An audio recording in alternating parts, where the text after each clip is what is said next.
Hi, this is Dale Byron Poetry, and the weekly podcast. And I think this week's featured poem, I suspect, will be self-explanatory.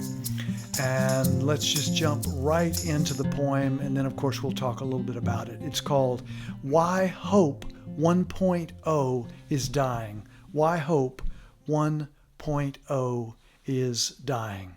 The poem goes like this. Old Hope 1.0 is our hidden permission to delay in the face of predicament.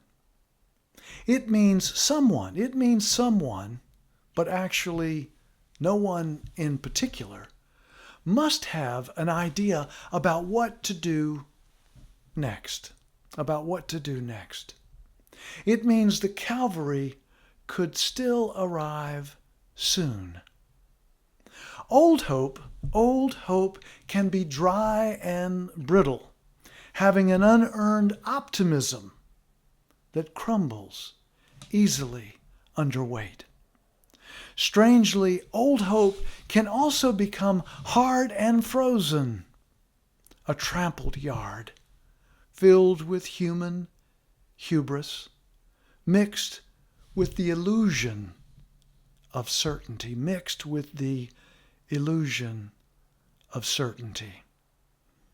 But a just right hope,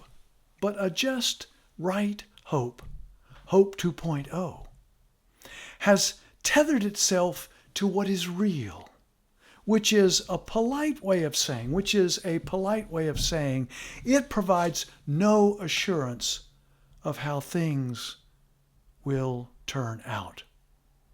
In this hurting world, Hope 2.0 is the new game in town, featuring daily stumbles, a not knowing, a compass without map, a fierce do what we can anyway stance, a standing tall in the fire of a fearsome, withering doubt, still doing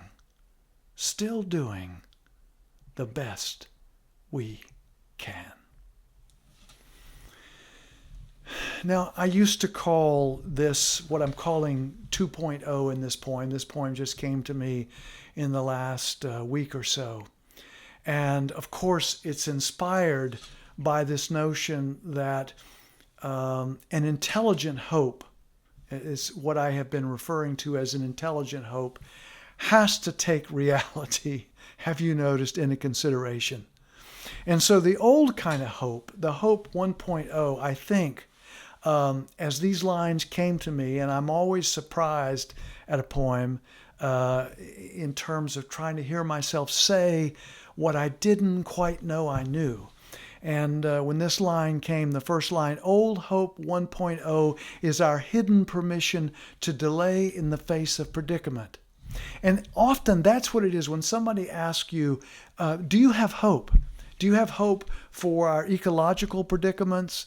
Do you have hope for our very difficult political predicaments in the world?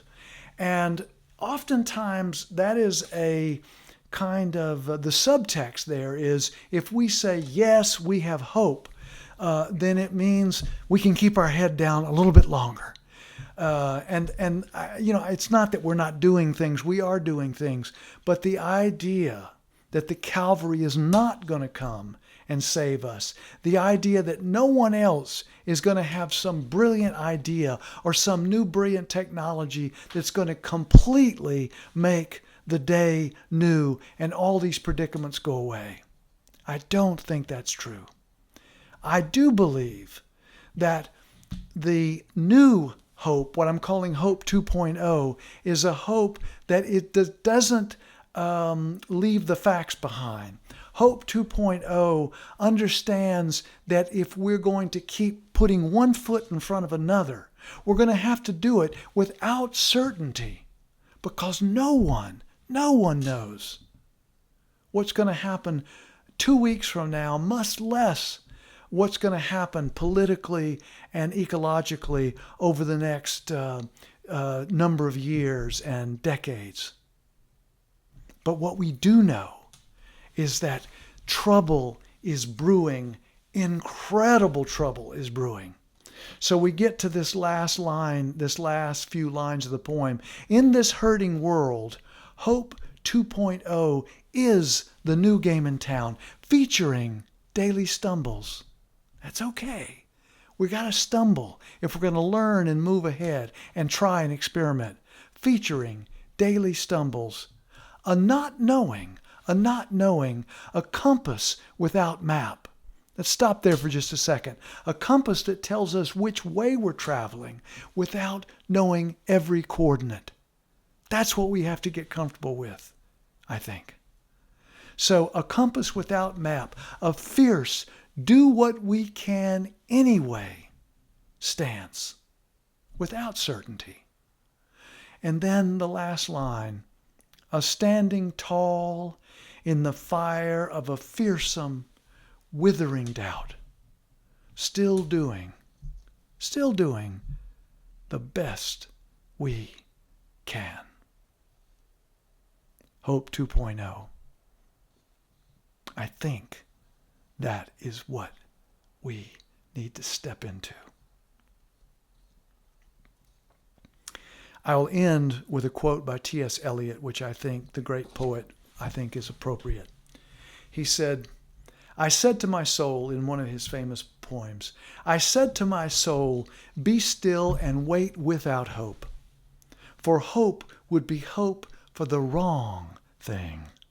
Wait without love, for love would be love of the wrong thing. There is yet faith. There is yet faith. But the faith and the love are all in the waiting. Wait without thought, for you are not ready for thought. So the darkness shall be the light, and the stillness the dancing.